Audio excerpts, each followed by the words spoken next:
I help my clients create contracts to sell products and services relating to artificial intelligence and robotics. And on the other side, I help purchasers of those technologies to procure those products and services using AI and robotics. So if a company wants to offer robots in the marketplace or sell AI systems or license the software having to do with AI, it has to create an agreement to get the revenue. So it wants to put into place a contract that at once creates a relationship with a customer so that the customer says, yeah, I want your product, I want to pay you for it, and sets up that business relationship, and at the same time mitigates the legal risk of that seller.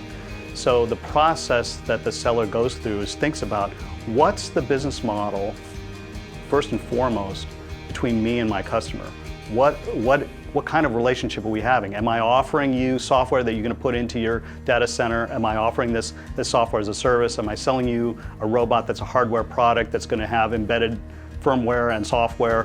What kind of model is going on between me and my client? So that's the most important thing. And second is thinking about an appropriate form of agreement that matches what that business model is. The number one problem that I found out with contract drafting and negotiation for sellers is that they're starting with an incorrect form. They've got the business model wrong, so they don't have something that matches the business model, so they end up wasting a lot of time and energy. But let's assume that they now have a form contract, then making sure that it contains all the things that they need to make sure that they have terms and conditions about everything that they're providing. So if they're providing professional services, is that covered too by the agreement? Do they cover everything? They make sure that everything's covered and make sure that they're holding the customer to what they need the customer to do.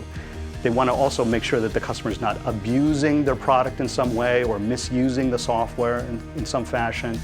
And then there are also general terms and conditions that are true for a lot of software and hardware products that you would include.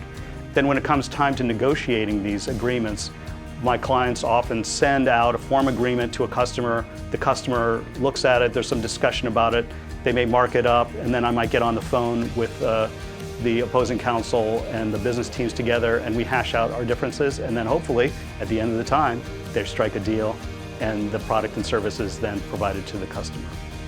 On the customer side, the customer has to go through a process of due diligence, first and foremost, before doing anything. And due diligence is first understanding themselves to find out what their needs are so they're not buying the wrong product or service. And then once they've identified a proper product or service, they're looking out at the marketplace to see who are our potential providers for that product and service.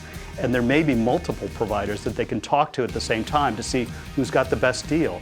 During that period of time, it's critically important for the purchaser to make sure that the purchaser understands what they're buying, what the risks are of buying that, and the privacy and security implications of what they would be getting. What kind of personal data would they be providing to that vendor? What kind of personal data would the vendor have access to? And then trying to make sure that whatever agreement is coming from the vendor satisfies their needs. Often the purchaser is receiving a vendor form agreement that is very unfavorable to the purchaser. So the purchaser has to mark it up and make sure that its legal interests are protected. And then there's a process of negotiation, and hopefully at the end of that time, they're able to come to terms, sign a deal, and get that needed product or service.